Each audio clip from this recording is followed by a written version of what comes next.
আসসালামু আলাইকুম। আমি একটু ভালোবাসি তোকে, লিখেছেন সালমা চৌধুরী। নীলাম্বরের শুভ্র মেঘের মতো প্রকৃতি জুড়ে সাদার মেলা। মেঘ মুগ্ধ আঁখিতে কাশফুল দেখছে। কাশফুলের শুভ্রতায় মেঘের মনে চাঞ্চল্য ভর করেছে। গুটি গুটি পায়ে এগিয়ে গেল। আলতো হাতে কাশফুল স্পর্শ করতেই মনে হলো এক ঝাঁক রঙিন প্রজাপতি নিয়ত গতিতে উড়ে যাচ্ছে। মেঘের দু চোখে বিস্ময় উপচে পড়ছে। অন্তহীন পুলকে মন আকাশ পুলকিত হয়ে উঠেছে। মেঘের মন বলছে তার হৃদয়ের গহীনে অন্তর্হিত ইচ্ছেগুলো পূরণ করতেই আবিরের অধিষ্ঠান ঘটেছে। গতকাল বিকেলে আবির বলেছিল তার ইচ্ছে পূরণ করতে যাচ্ছি। প্রভাতেই ছাদে বৃক্ষমেলার আভাস পেল। গোলাপ, বেলি, গন্ধরাজ, নয়নতারা, কাঠগোলাপের গাছ থেকে শুরু করে চেনা অচেনা শখানিক গাছের সমাহার দেখে বাকরুদ্ধ হয়ে গিয়েছিল। এখন কাশফুলের রাজ্যে এসে দ্বিতীয়বার জবাবশূন্য হয়ে গেল। মেঘের স্নিগ্ধ শীতল চোখে আবিরের দিকে তাকালো। আবির নির্লিপ্ত ভঙ্গিতে বাইকে হেলান দিয়ে দুর্বোধ্য দৃষ্টিতে তাকিয়ে আছে। মেঘের সঙ্গে চোখাচোখি হতেই আবিরের ঠোঁটের কোণের হাসির ঝলক দেখা গেল। মায়াবী আবেশে মেঘের অক্ষিতারকারা ঝলমল করছে। আবির একগুচ্ছ শুভ্র রঙের কাশফুল মেঘের হাতে দিয়ে মোলায়েম কণ্ঠে বলল, মানুষ শুধু শরতে কাশফুলের মায়ায় পড়ে, অথচ আমি প্রতিদিন প্রতিক্ষণ শুধু তোর মায়ে ডুবে থাকি। মেঘের চঞ্চল হৃদয় মুর্শে উঠল। আবিরের ভরাট স্বরে অন্তরে কম্পন অনুভব হলো। উজ্জ্বল মুখশ্রী লাজের যে হেতুতে ভীষণ লালচে দেখাচ্ছে। অব্যবস্থিত চিত্তে ধুকপুকুনি বাড়ছে। আবিরের দৃষ্টিতে অস্ফুট আবেগ, চোখে অফুরন্ত মায়া। বেসামাল পরিস্থিতি সামলাতে মেঘ ব্যস্ত বাগিস কণ্ঠে বলল, বাই চান্স আপনি কি আমার সাথে সম্পর্ক গভীর করার জন্য এই জাতীয় কথা বলছেন? আবির অনাকাঙ্ক্ষিতভাবে কপাল কুঁচকালো। চোখে বিরক্তির ছাপ স্পষ্ট। অন্তরে ধাবমান সব প্রত্যাশার অন্ত ঘটল অচিরেই। ভেবেছিল প্রণয়নীর চোখে চোখ রেখে অব্যক্ত অনুভূতির বহিঃপ্রকাশ করবে। প্রণয় ঘুরে বাধা পড়ার আগেই অপ্রত্যাশিত ছেঁকা খেয়ে গেল। আবিরের তৃষ্ণার্ত দু চোখ স্তব্ধ হয়ে আছে। মেঘ স্পষ্ট দৃষ্টিতে তাকিয়ে আছে। মিটিমিটি হেসে বলল, নতুন বাইক কিনলে ছেলেরা সাধারণত তার প্রেমিকাকে নিয়ে ঘোরে। আপনি হঠাৎ আমাকে নিয়ে আসতে রাজি হলেন কেন? আমি সেটাই বুঝতে পারছি না এখনো। ভাইয়ার ব্যাপারে আমার অভিপ্রায় জানাটা কি আপনার কাছে এতটাই গুরুত্বপূর্ণ? আবির ক্রোধে ফুঁসছে। তীক্ষ্ণ দৃষ্টিতে তাকিয়ে বলে, তোকে যা বলেছিলাম সব ভুল ছিল। তুই আগাগোড়া ইম্যাচিওর, নির্বোধ, জাফর একটা মেয়ে। মেঘের হাস্যমুখর আদলের বিশেষ পরিবর্তন হলো না, বরং আবিরের অভিমানী কণ্ঠস্বর শুনে মেঘের ভীষণ হাসি পাচ্ছে। মেঘকে হাসতে দেখে আবির ক্ষুব্ধ কণ্ঠে বলল, নির্বোধের মতো হাসবি না বলে দিলাম। মেঘ পল্লব ঝাপটে উৎসুক চোখে চেয়ে সিক্ত কণ্ঠে শুধালো, কেন? হাসলি কি আমাকে সুন্দর লাগে না? অ্যালোকেশির অ্যালোচুল, উত্তাল সমুদ্রের তরঙ্গের ন্যায় কুহুইনি হাসি, প্রণয়ন নিখুঁত আওতা, মৃগনয়নার মতো বিমুগ্ধ দুচোখ, এই সবেতে আমি বিধ্বস্ত। পাখিটা তুই বুঝে নেই। মেঘ নির্বিকার ভঙ্গিতে জবাব দিল, আমি তো নির্বোধ মেয়ে, কিভাবে বুঝবো? আবির তপ্তস্বরে বলল, কিছু বুঝতে হবে না তো, চল এখন। আবির নিরানন্দ মনে বাইকের দিকে যাচ্ছে। মেঘ হাতে থাকা কাশফুলগুলোকে আলতোভাবে স্পর্শ করে নীল আকাশের দিকে তাকিয়ে লজ্জাপীড়িত কণ্ঠে বলল, আপনার হৃদয়ে অনুভূতির সমাপ্তির পূর্বেই নবরূপে সৃজন করব তৃপ্তির নিকেতন। আপনি আমার প্রাণচাঞ্চল্যের একমাত্র শখের পুরুষ। আমার হৃদয়ের একান্ত ব্যাকুলতা হতে চাইলে একটু আধটু দুর্ভোগ তো পোহাতেই হবে। জনাব সাজ্জাদুল খান আবির, আমিও দেখতে চাই আমাকে পাওয়ার জন্য আপনার মন ঠিক কতটা ব্যাকুল হতে পারে। আমি আপনার অস্তিত্বের নিবদ্ধ শখের নারী হতে চাই, আপনার প্রণয়ের সে পরিণত হতে চাই। আবির যতটা উৎসাহিত মনে মেঘকে নিয়ে ঘুরতে এসেছিল, যাচ্ছে ঠিক ততটাই নিরুৎসাহিত হয়ে। আবিরের মন বিষণ্ণতায় ডুবে থাকলেও মেঘের মন ভীষণ প্রফুল্ল। সকালে ছাদে এত এত ফুলের গাছ দেখে খুশি মনে ধন্যবাদ জানাতে আবিরের রুমে গিয়েছিল, কিন্তু ভাগ্যক্রমে আবির রুমে ছিল না। মেঘ রুম থেকে বের হতে যাবে, হঠাৎই টেবিলের উপর থাকা আবিরের ফোনের স্ক্রিনে নজর আটকে গিয়েছিল। ফোনের লক খোলা ছিল। স্ক্রিনে মেঘের ছোটবেলার একটা ছবি ঝলমল করছিল। মেঘ ফোন হাতে নিয়ে আশ্চর্যান্বিত নয়নে তাকিয়েছিল। স্নায়ুতন্ত্রের জোরালো কম্পন, হৃৎপিণ্ডের এলোপাতারি ছুটোছুটিতে নিঃশ্বাস বন্ধ হওয়ার অবস্থা হয়েছিল। মস্তিষ্কের সকল নিষেধাজ্ঞা উপেক্ষা করে কৌতূহলে মনে আবিরের ফোনে লুকায়িত কিছু দুর্বোধ্য সত্যির মুখোমুখি হয়েছিল। আবিরের ফোন জুড়ে নিজের স্মৃতি দেখে মেঘ নিস্তব্ধ বনে গিয়েছিল। যাকে এত বছর প্রতিপক্ষ ভেবে ঘৃণা করে এসেছিল, সেই আবিরের একতরফা ভালোবাসার প্রখরতা দেখে অনুভূতিহীন হয়ে গিয়েছিল। কিছুদিন আগে বন্যার সাথে দেখা করতে মেঘ বন্যাদের বাসায় গিয়েছিল। বন্যাকে আবিরের ব্যাপারে সবকিছু বলার পর বন্যা মৃদু হেসে বলেছিল, আমি নিশ্চিত তুই আবির ভাইয়ার প্রেমে পড়েছিস। মেঘ ঝড়ের বেগে বলেছিল, কখনোই না। বন্যার মুখের ওপর না করলেও সে রাতে একদমই ঘুমাতে পারেনি। আবিরের সাথে গত 1 বছরের কথোপকথনের সকল স্মৃতি ভেবে রাত কাটিয়ে দিয়েছিল। আবিরের দায়িত্ববোধ, সম্মান, অপ্রকাশিত যত্নের কথা ভেবে আনমনেই প্রশ্ন করেছিল, আমি কি সত্যি তাকে ভালোবাসি? হৃদয়ের অন্ধমহল থেকে উত্তর না আসলেও বুক ঘুরে একটা উষ্ণ নিঃশ্বাস বেরিয়ে এসেছিল, যে নিঃশ্বাসে মেঘের মন অস্থির হয়ে উঠেছিল। শরতের দিনেও মনে বসন্ত দোলা দিয়েছিল। অধর জুড়ে লাজুকতার ন্যায় প্রাণোচ্ছল এক হাসির দেখা মিলেছিল। অবুঝ মনের বিবশ বাসনাগুলো, চিত্তে চাপা অনুভূতিগুলো তরিত প্রেমানুভূতিতে রূপ নিয়েছিল। কল্পনার জগতের ভগ্ন স্বপ্নের মতো মেঘ এতদিন দ্বিধাদ্বন্দ্বে জর্জরিত ছিল। মনে অনবরত সন্দেহের চারা গজাচ্ছিল। সব সন্দেহ, ভাবনা, চিন্তার সমাপ্তি ঘটেছে আজ। আবিরের প্রতি ঘৃণা থাকার কারণে এত বছর যত্নগুলোকেও বিতৃষ্ণার কারণ মনে হয়েছিল। অথচ অল্প কিছুদিনের প্রকাশিত যত্ন আর অপ্রকাশিত ভালোবাসা মেঘ মোহিত হয়ে গিয়েছে। আজ সারাদিন শুধু আবিরকে নিয়েই ভেবেছে। আমার হঠাৎ দেশে ফেরা যদি অবাঞ্ছিত ঘটনা হয়, তবে আপনি হবেন সেই অবাঞ্ছিত ঘটনার বাঞ্ছিত কারণ। আমাকে দেওয়া 7 বছরের তীব্র যাতনার অবসান ঘটিয়ে আপনার অভিমানী আকাশে যদি রঙিন ঘুড়ি না উড়িয়েছি, তবে আমার নাম আবির নয়। আবিরের পাঠানো পুরনো মেসেজটা পড়ে ম্যাক অত্যন্ত হেসে আনমনে বলেছিল, আপনি আপনার কথা রেখেছেন আবির ভাই। কেবল কয়েক মাসের ব্যবধানে আমাকে আপনার প্রেমে বিমোহিত করে ফেলেছেন। কিছুদিন আগে মালাকে বলা আমিময় আবির অন্য কারো মালিকানায় বন্দী। আমার জীবনের অস্তিত্ব জুড়ে শুধু তার রাজত্ব চলে। কথাগুলো শুনে সেদিন খুব একটা চিন্তা না করলেও আজ সারাদিন কল্পনার জগতে বিচরণ করেছে। বারবার শুধু একটা কথা মাথায় ঘুরপাক খাচ্ছিল, আমার এত অবহেলা সহ্য করে তিনি কিভাবে আমাকে এতটা ভালোবাসতে পারলেন। নিঃস্বর্গের মুক্ত বাতাসে আজ প্রেমময় সুমিষ্ট গ্রাণ। আবির কঠিন চিত্তে বাইক চালাচ্ছে, মেঘের মস্তিষ্কে প্রেম প্রেম পাগলামি, অধর জুড়ে দুষ্ট হাসি। আবিরের বলা প্রেম করার ইচ্ছে হলে এমনিতেই করতে পারিস। কথাটা মনে পড়তেই মেঘ লাজুক হাসলো। চলন্ত বাইকে আচমকা 2 হাতে জড়িয়ে ধরল আবিরকে। মেঘের কমল পরশে আবিরের দেহ শীতল শিহরণ জাগলো। আকস্মাৎ ব্রেক কষল বাইকের। আবির কম্পিত অধর নেড়ে ভীষণ যত্নে আওড়ালো, তুই ঠিক আছিস? মেঘের প্রেমিকা তুল্য মন চিৎকার করে বলতে চাইল, আমি ঠিক নেই আবির ভাই, বিশ্বাস করুন একটুও ঠিক নেই। আপনি আমার শান্ত মনকে অশান্ত করেছেন, জবরদস্তি আপনার প্রেমের পুকুরে ঝাঁপ দিতে বাধ্য করেছেন। আপনি কি জানেন না আমি যে সাঁতার জানি না? আবির শীতল চোখে তাকিয়ে প্রশ্ন করল, কি হয়েছে? মেঘ গলা খাকারি দিয়ে ক্লিষ্ট কণ্ঠে বলল, দুঃখিত, আমি দিবাস্বপ্ন দেখছিলাম, হঠাৎ পানিতে পড়ে যাচ্ছিলাম ভেবে আপনাকে ধরে ফেলেছি। আপনি না থাকলে এখন যে আমার কি হতো। এত সহজে তোর কিছু হবে না, হতে দিব না আমি। পরিস্থিতি যতই বেসামাল হোক, আমি ঠিকই তোকে সামলে নেব। মেঘ মুচকি হেসে শুধালো, আপনি কি ডুবুরি? আবির গম্ভীর কণ্ঠে বলল, মেঘ তুই এত নির্বোধ কেন? অভিমানে ঠোঁট উল্টানোর বদলে মেঘের অধরে প্রাণোচ্ছল হাসি দেখা গেল। প্রিয় পুরুষের স্পর্শে মনের আকাশে ঝলমলে প্রজাপতিদের ব্যাকুলতা আজ প্রশান্তির ইঙ্গিত দিচ্ছে। মেঘ উন্মুক্ত অম্বরে তাকিয়ে আকুল কণ্ঠে বলল, আবির ভাই, আমি ততটা নির্বোধ হতে চাই যতটা নির্বোধ হলে পৃথিবীর বুকে আপনাকে পাওয়া যায়। তানবীর রাস্তার পাশে বন্যার জন্য অপেক্ষা করছিল। সব সময় মুখ গুমরা করে রাখলেও আসছে ভীষণ খুশি। বাইক কেনার ইচ্ছে ছিল বহুদিনের। বন্যাকে প্রতিদিন হেঁটে হেঁটে টিউশন পড়াতে যেতে দেখলে সেই ইচ্ছেটা আরও তীব্র হয়ে উঠত। আব্বুকে বললে নিষেধাজ্ঞার আগে একটা কথাই বলতো, বাইক কেনার সামর্থ্য আছে তোমার? সেই ভয়ে আব্বুর সামনে কোনো দিন বলতেই পারেনি। ফ্রিল্যান্সিং করে কিছু টাকা জমাচ্ছিল। গতকাল রাতেই আবির বাইক কেনার কথা বলেছে।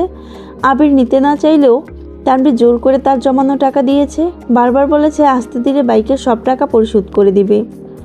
তানবীরের অবুঝ পাগলামিতে আবিরের রাগ হয়নি, বরং খুশি হয়েছিল।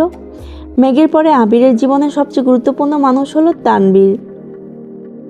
মুখে কিছু প্রকাশ না করলেও চোখ দেখে মনের ভাবনা বুঝতে পারে এমন সম্পর্ক দুজনের। আবির বরাবরই তার আব্বুর মতো, ভালোবেসে আড়ালে কলিজা দিয়ে দিলেও মুখ ফুটে সহজে প্রকাশ করে না।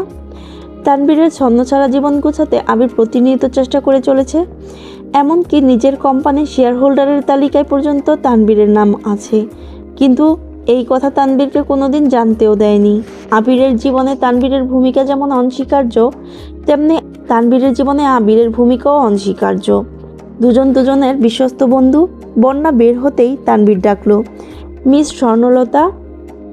বন্যা তৎক্ষণাৎ আশেপাশে তাকালো, অন্য কোনো মেয়েকে দেখতে না পেয়ে ভুরু গুটিয়ে প্রশ্ন করলো, আমাকে বলছেন? তুমি ছাড়া আর কেউ আছে এখানে? আপনি বোধহয় বলে গিয়েছেন আমার নাম বন্যা। তানবীর তপ্ত স্বরে বলল, বন্যার নাম শুনতে শুনতে আমার মনে বন্যা হয়ে গেল, আর তুমি বলছো বন্যার নাম ভুলে গিয়েছি? ইদানিং কেন জানি তোমাকে স্বর্ণলতা ডাকতে খুব ইচ্ছে করছে। বন্যা কিছু বলল না। তানবীর ঝটপট বলল, বাইকটা ভাইয়া কিনে দিয়েছে, কেমন হলো? ভেবো না আমি ইনকাম করে খুব তাড়াতাড়ি টাকা পরিশোধ করে দেব। বন্যা ধীর কণ্ঠে বলল, ভালো। আপনি আপনার ভাইকে টাকা পরিশোধ করবেন কি না করবেন সেটা আমার জানার প্রয়োজন নেই। নতুন বাইক নিয়ে খুশি থাকুন। বন্যা মুখ ফুলিয়ে চোয়াল শক্ত করে দ্রুত হেঁটে চলে যাচ্ছে। বন্যার কথা শুনে তানবীর স্তব্ধ বনে গেল। মেয়েটা হঠাৎ রেগে গেল কেন সেটাই বুঝতে পারছে না। বন্যার দু চোখ ছলছল করছে। তানবীরের বাইকের প্রতি বিন্দুমাত্র আগ্রহ তার নেই। মেঘের অত্যধিক পাগলামি, তানবীরের যত্ন আর দায়িত্ববোধ দেখে অনাকাঙ্ক্ষিতভাবে তানবীরের প্রতি দুর্বল হয়ে গেলেও বুকের ভেতরটা অনবরত কম্পিত হয়। তানবীর বড়লোক বাড়ির বেপরোয়া ছেলে। বোন আর প্রেমিকার প্রতি দায়িত্ববোধ থাকা আর নিজে প্রতিষ্ঠিত হওয়া এক বিষয় না। এই কয়েক মাসে মেঘের মুখে আবিরের ব্যাপারে অনেক কিছুই শুনেছে বন্যা। আবিরের চেষ্টা আর সাফল্য সত্যিই প্রশংসার যোগ্য। সেই অর্থে তানবীর বেকার একটা ছেলে। মেঘের থেকে অনেকবার শুনেছে তানবীরের পড়াশোনার প্রতি আগ্রহ নেই বললেই চলে। এদিকে বন্যার আব্বুর কঠিন সিদ্ধান্ত, চাকরিজীবী ছেলে ছাড়া মেয়ে বিয়ে দিবেন না। এই বিষয় নিয়ে বাসায় আজকেও ঝামেলা হয়েছে। এমতাবস্থায় তানবীরের সাথে মনের দিকে ঘনিষ্ঠ হওয়া বন্যার জন্য বিপজ্জনক। তানবীর বন্যার সামনে বাইক থামিয়ে শান্ত কণ্ঠে বলল, ওঠো। আপনি যান, আমি যাব না। তানবীর উদাস ভঙ্গিতে বিড়বিড় করলো। শখের নারীর শখের থেকেও রাগের মূল্য 3 গুণ বেশি। তানবীরের অস্পষ্ট কথাটা স্পষ্ট শুনেছে বন্যা। বক্র দৃষ্টিতে তাকিয়ে ফুস করে শ্বাস ছেড়ে আবারও হাঁটতে শুরু করলো। তানবীর উঁচু গলায় বলল, তুমি চলে গেলে আমি কিন্তু তোমাকে অভিশাপ দেব। বন্যা কুপিত দৃষ্টিতে তাকালো। তানবীর ঢুক গেলে সহসা হাসার চেষ্টা করলো। বন্যা ক্রুব্ধ কণ্ঠে জানতে চাইল, কি অভিশাপ দিবেন? তানবীর আশেপাশে নজর বুলিয়ে আকাশের দিকে তাকিয়ে কণ্ঠ দ্বিগুণ ভার করে বলল, বন্যা, তুমি আমার খৈঞ্চু হৃদয়ের মায়াময় প্রশান্তি। আমাকে অবহেলা করে পাবে না তুমি শান্তি। তানবীরের মুখে এমন কথা শুনে বন্যা অতর্কিতে হেসে ফেলল। হাসির শব্দে তানবীর চমকালো। তির্যকভাবে বন্যার দিকে তাকিয়ে স্বস্তির নিঃশ্বাস ছাড়ল। যেসব মেয়েরা সহজে রাগ করে না তাদের রাগ খুব ভয়ানক হয়। শত চেষ্টা করেও তাদের রাগ ভাঙানো সম্ভব হয় না। বন্যা ঠিক তেমনই। তানবীর মোলায়েম কণ্ঠে বলল, স্বর্ণলতা প্লিজ চলো।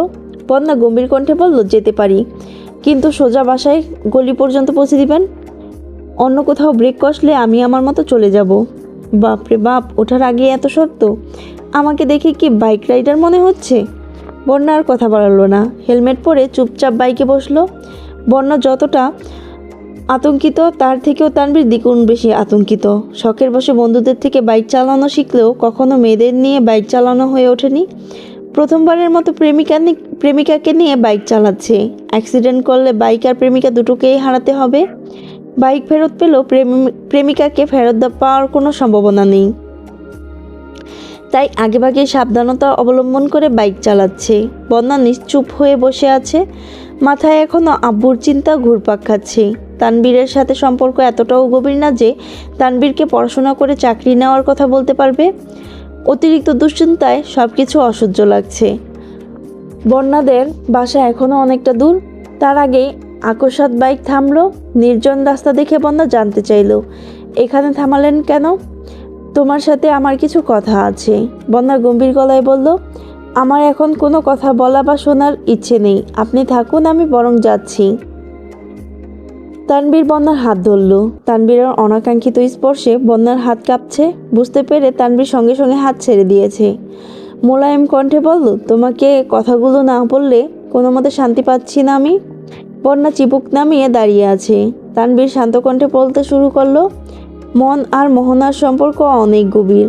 মনের আকস্মিক পরিবর্তন একটা মানুষকে মানসিক আর শারীরিক দুদিকেই অকেজো করে দিতে সক্ষম। প্রতিনিয়ত রং বদলানোর এই পৃথিবীতে আহত মন নিয়ে বেঁচে থাকা বড্ড দায়। তবু আমাদের নতুন করে স্বপ্ন দেখতে হয়, মনের ভেতর বেঁচে থাকার নতুন উদ্যম জাগাতে হয়, কারণ আমরা কোনো না কোনোভাবে কারো না কারো কাছে না চাইতেই বন্দী হয়ে যাই।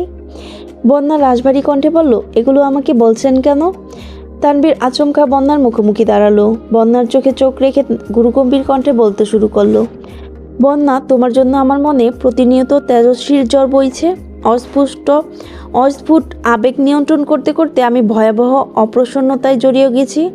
শত শত স্বপ্নের ভিড়ে আমার অনুভূতিগুলোকে অবাঞ্ছিতের ন্যায় পড়ে থাকতে দেখতে আর পারছি না। সবার কাছে পরিত্যক্ত হলেও আমার আবেগ আমার নিকট অত্যন্ত অবিনিবিষ্ট। অনেক সহ্য করেছি, আর সম্ভব হচ্ছে না। বন্যা, আমি তোমাকে। বন্যা অতর্কিতে কয়েক পা পিছিয়ে গেল। তানবীরের কথার মাঝখানে তেজি কণ্ঠে বলে উঠল, জীবনটাকে যতটা সহজ মনে হয় ততটাও সহজ না। বাস্তবতা বড্ড বেশি কঠিন। আবেগের তাড়নায় নেওয়া সিদ্ধান্তগুলো অগভীর মানুষের মতোই ক্ষণস্থায়ী। হৃদয়ের অপাবৃত আত্মতা কিংবা একরাশ মুগ্ধতা চাই না আমি।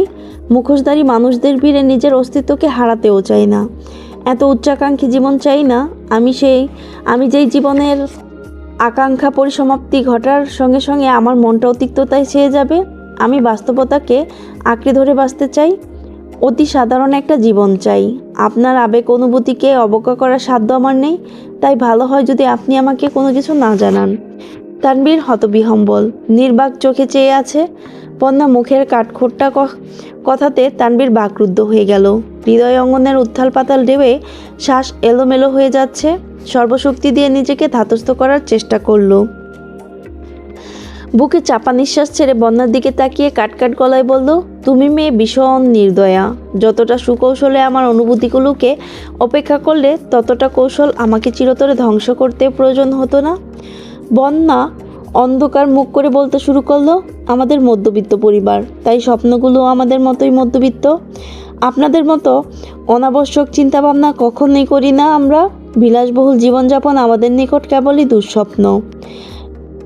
ঘুম ভাঙলে আর অস্তিত্ব মস্তিষ্কে থাকবে না। আমার আব্বু একটা চাকরি করে আমাদের 3 ভাই বোনকে অনেক কষ্টে বড় করেছেন। আব্বু কষ্টের প্রতিদান স্বরূপ আমরা কি দিতে পেরেছি? উত্তরটা খুব সহজ, কিছুই না। আপু অনেক চেষ্টার পর একটা জব পেয়েছে। আব্বু আপুর জন্য পাত্র খুঁজছে, যার বিশেষ কিছু গুণাবলী থাকা আবশ্যক। তার মধ্যে মন মানসিকতার সাথে সরকারি চাকরিটাও গুরুত্বপূর্ণ ভূমিকা পালন করছে।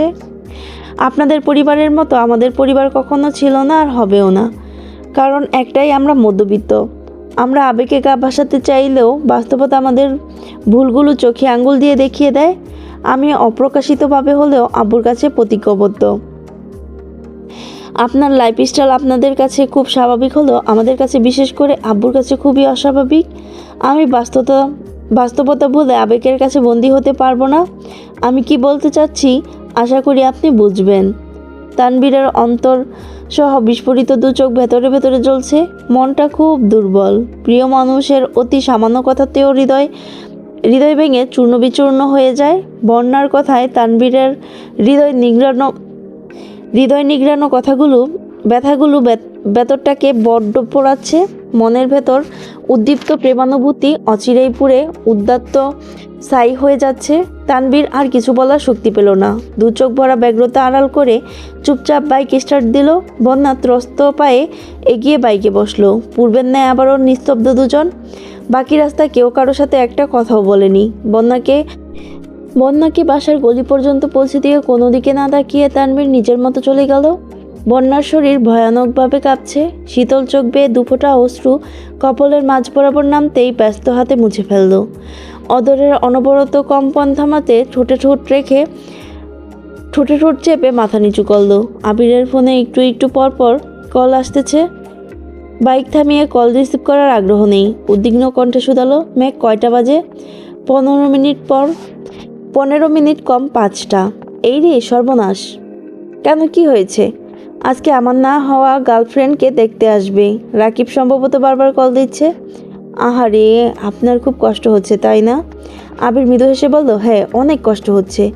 চিৎকার করে বলতে ইচ্ছে করছে, সুখে থেকো ভাবি, স্বামী সন্তান নিয়ে খুব সুখে থেকো। মেঘ তেজময় কণ্ঠে শুধালো, ভাবি, জান্নাত আমার সাথে প্রতারণা করেছে ভেবে আপনি মনে মনে মেয়েটাকে যতগুলো বকা দিয়েছেন সেগুলোর জন্য অতি দ্রুত মাপ চেয়ে নেবেন, কারণ সে শুধু আপনার না, সম্পর্কে আমারও ভাবি হয়। আপনি যার সাথে তাকে দেখেছিলেন সে তার স্বামী হতে যাচ্ছে। কি সত্যি? কিন্তু আপনার ভাবি হয় কিভাবে? তোকে নিয়ে রাকিবদের বাসায় যাব, তাহলে সবই জানতে পারবি। আমি যাব না।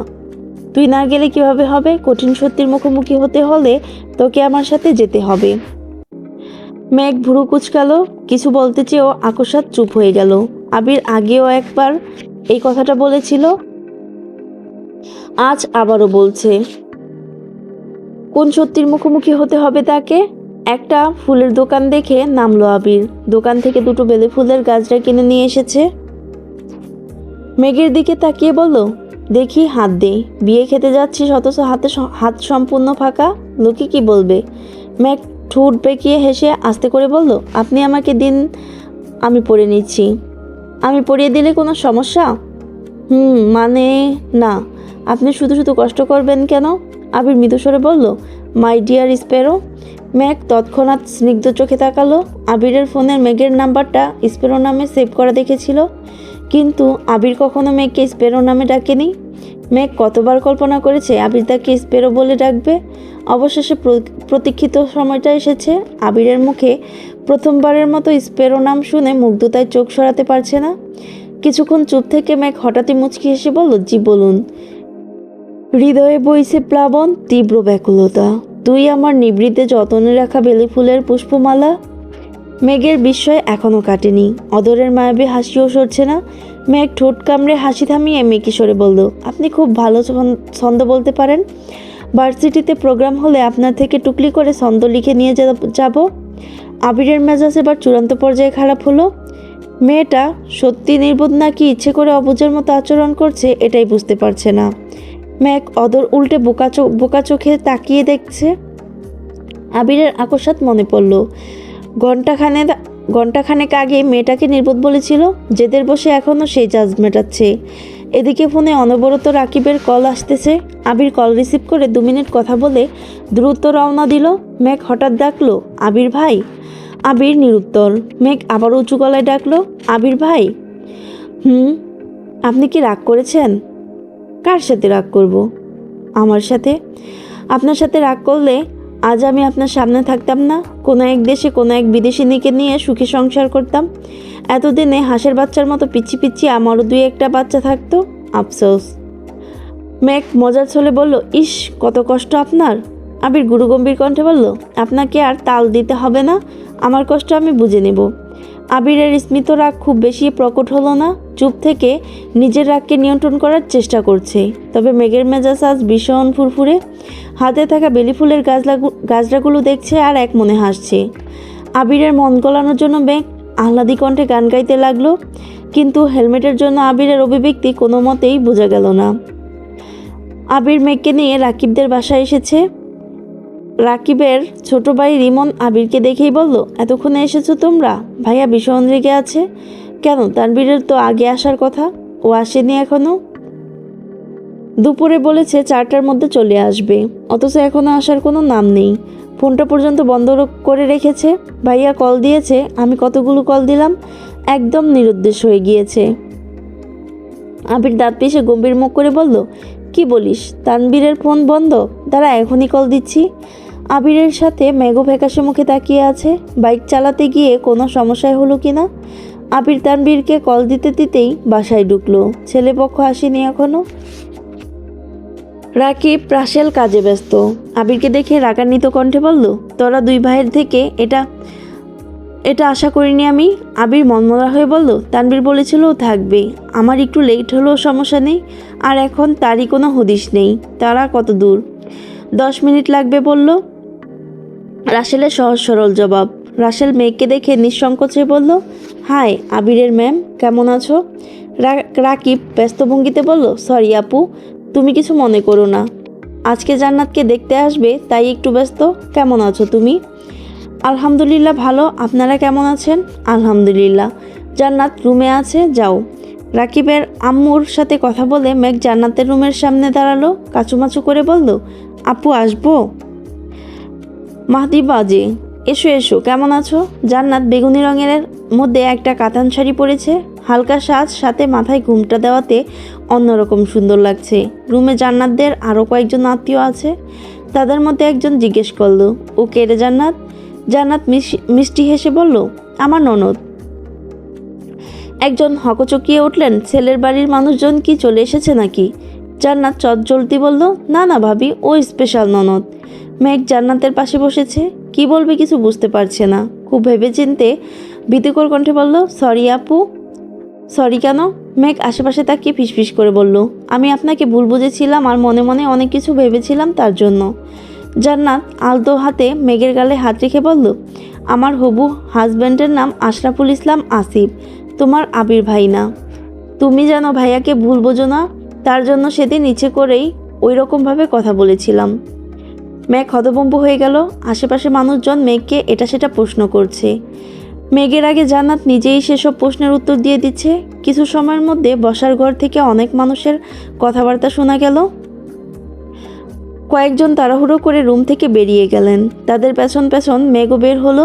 বসার ঘরের একপাশে রাকিবদের আত্মীয় স্বজনরা কথা বলতেছে, অন্যদিকে অল্প বয়স্ক দুজন ছেলে মেয়ে আবিরের সঙ্গে কথা বলছে। আবির মেঘকে দেখা মাত্র হাতে ইশারা দিল। মেঘ কাছাকাছি যেতেই আবির বলল, পরিচয় করিয়ে দেয়, ও মাদিবা খান মেঘ। মেয়েটা বলল, হাই আপু, আমি আইরিন সুলতানা আরু। পাশ থেকে ছেলেটা বলে উঠল, হাই, আমি আরিফুল ইসলাম আরিফ। মেঘ স্বাভাবিক কণ্ঠে বলল, হ্যালো, কেমন আছো আপু? মেঘ মৃদু হেসে বলল, আলহামদুলিল্লাহ ভালো, তোমরা কেমন আছো? আলহামদুলিল্লাহ। এর মধ্যে ফর্মাল ড্রেসে জান্নাতের সাথে দেখা সেই সুপুরুষ ভেতরে এসেছেন। সবাইকে সালাম দিয়ে সোফার কাছে এসে মেঘের দিকে তাকিয়ে ধীরকণ্ঠে শুধালো, কেমন আছো মাদিবা? মেঘ ভুরু কুচকালো, তবে খুব বেশি অবাক হলো না। জান্নাত আপুর মতো উনিও হয়তো চিনে, সেই ভেবে তেমন গুরুত্ব দিল না। এর মধ্যে একজন মধ্যবয়স্ক পুরুষ ও মধ্যবয়স্ক মহিলা ভেতরে আসলেন। পুরুষকে দেখে তেমন একটা গুরুত্ব না দিলেও মহিলাকে দেখে মেঘ চমকে উঠল।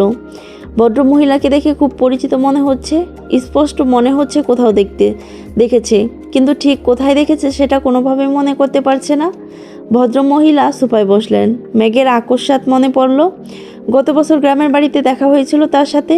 মেঘ মিমকে দেখে কান্না করছিলেন। ততক্ষণে আবির দূরে চলে গিয়েছে, পাশের রুমের দরজার সামনে দাঁড়িয়ে রাকিবের সাথে কথা বলছে। মেঘ হকচকিয়ে আবিরের কাছে গেল, আস্তে করে হাত চেপে ধরল। আবির শুকনো নেত্রে তাকিয়ে আলগোছে ভুরু নাচালো। মেঘ তৎক্ষণাৎ বলল, আমি তাকে চিনি।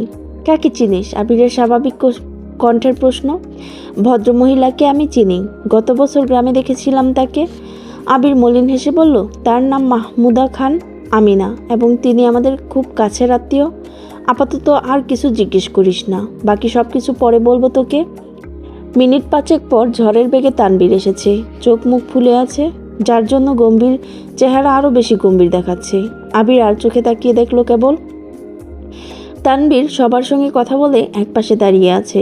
কিছুক্ষণের মধ্যে জান্নাতকে আনা হয়েছে। দেখা দেখি অল্প স্বল্প আলোচনার সাথে জান্নাতকেও আংটি পরিয়ে দিয়ে গিয়েছেন। খাওয়া দাওয়া শেষ করে বিয়ের দিন তারিখ ঠিক করা হয়েছে। মেঘ এতটা সময় ধরে শুধু মাহমুদা খানকেই দেখছিল। জান্নাতদের বাসায় অনেক আত্মীয় স্বজন উপস্থিত থাকার কারণে কেউ কারোর সঙ্গে সেভাবে কথা বলতে পারেনি। আবিররা একসঙ্গে খাওয়া দাওয়া করেছে।